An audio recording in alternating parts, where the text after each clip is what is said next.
What is reborn? If there is no self, take a moment and ask yourself a simple question. Who are you? Not your name, not your job, not your nationality, not the story you tell yourself about your life.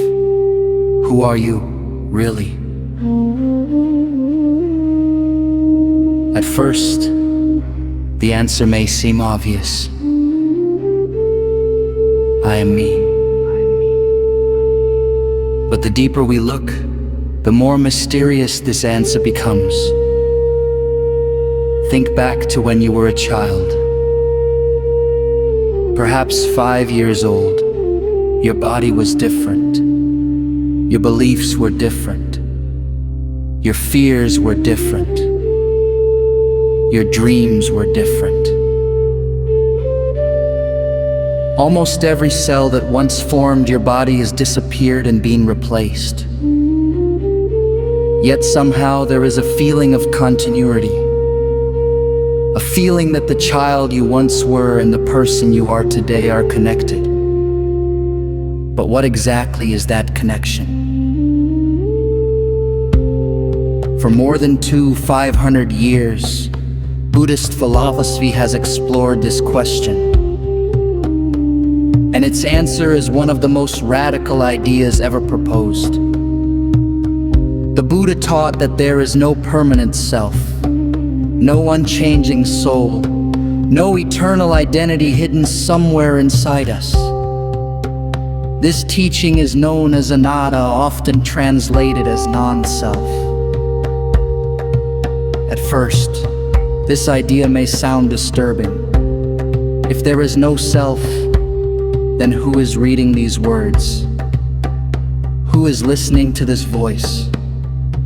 Who experiences joy, sadness, love, and fear? The Buddha did not deny that experiences exist. He did not deny that people exist in a practical sense. What he challenged was the belief that there is a permanent, independent essence behind those experiences. To understand this, imagine a river. When we look at a river, we give it a name. We call it a river as though it were a single thing, but what is actually there? The water is constantly moving. New water flows in. Old water flows away. The shape changes. The depth changes. The current changes. Everything changes. Yet we still call it the same river. Human life is similar. Our thoughts change. Our emotions change. Our memories change. Our bodies change. Everything is in motion. Everything is flowing. And yet we create the idea of a fixed self, an identity that appears solid and permanent.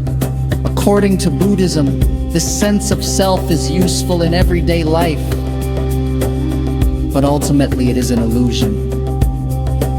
Not an illusion in the sense that nothing exists, but an illusion in the sense that things do not exist in the way we imagine them to. This teaching leads to an obvious question. If there is no permanent self, what is reborn? The Buddha addressed this question many times. His answer was subtle.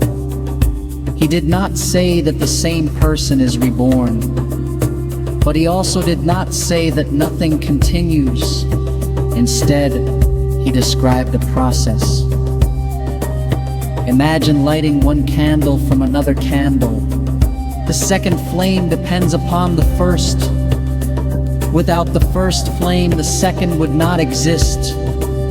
Yet the second flame is not exactly the same flame, nor is it completely different. There is continuity. but not identity. This analogy helps illustrate rebirth in Buddhist thought. The stream of consciousness continues. The karmic tendencies continue. The causes and conditions continue. But there is no permanent soul passing unchanged from one life to another. What continues is a process, a flow, a chain of causes and effects. In many ways, this idea resembles what happens within a single lifetime. The person you are today is not identical to the person you were 20 years ago. Yet there is a connection. Your present life has emerged from countless previous moments, each moment influencing the next, each choice creating new possibilities, each action leaving an imprint upon consciousness. This is karma. Many people misunderstand karma as reward and punishment.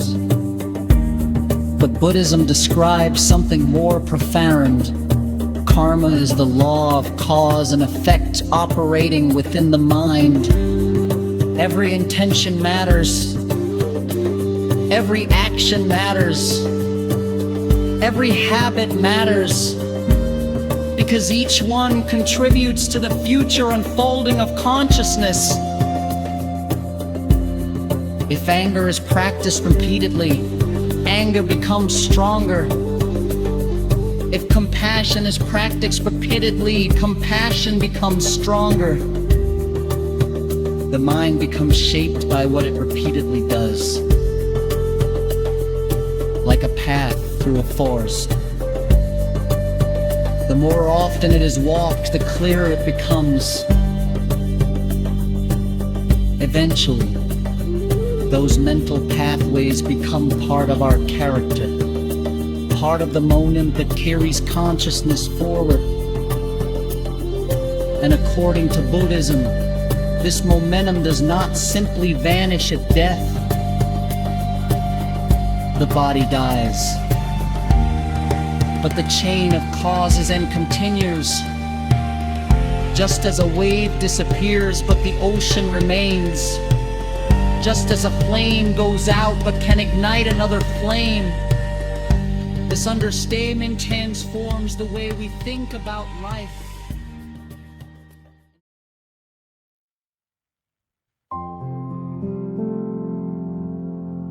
Instead of asking, how can I protect my permanent self? We begin asking a different question. What am I becoming? Because every thought shapes the next thought. Every action shapes the next action. Every moment contributes to the direction of the journey. The Buddha taught that suffering arises when we cling to the illusion of a fixed self. We become attached to identities, attached to belief, attached to possessions, attached to the idea that things should remain unchanged. But reality is constantly moving. Everything arises. Everything changes. Everything passes away. When we resist this truth, suffering follows. When we understand it, freedom becomes possible. This does not mean becoming detached from life. It means participating in life without becoming imprisoned by attachment. It means loving without clinging, caring without possessing, living without constantly fearing change. And perhaps this is why the teaching of non-self is considered one of the deepest teachings in Buddhism. Because it points beyond philosophy, beyond belief, beyond intellectual understanding. It invites direct observation. Right now, in this moment, can you find a thought that remains forever? Can you find an emotion that never changes? Can you find a fixed self that exists independently of everything else? Or do you discover a living process, constantly changing, constantly unfolding, moment after moment? Perhaps the Buddha was inviting us to see something extraordinary. Not that we are nothing, but that we are far more dynamic, interconnected, and mysterious than we imagine. And if this is true, then rebirth is not the journey of a permanent soul. It is the continuation of a process shaped by intention, shaped by action, shaped by awareness, a process that is unfolding even now, with every choice you make, with every thought you cultivate, with every moment of consciousness. So perhaps the deepest question is not, what will happen after I die? Perhaps the deeper question is, what am I creating right now? Because the future begins in this moment. And the journey continues, one thought at a time.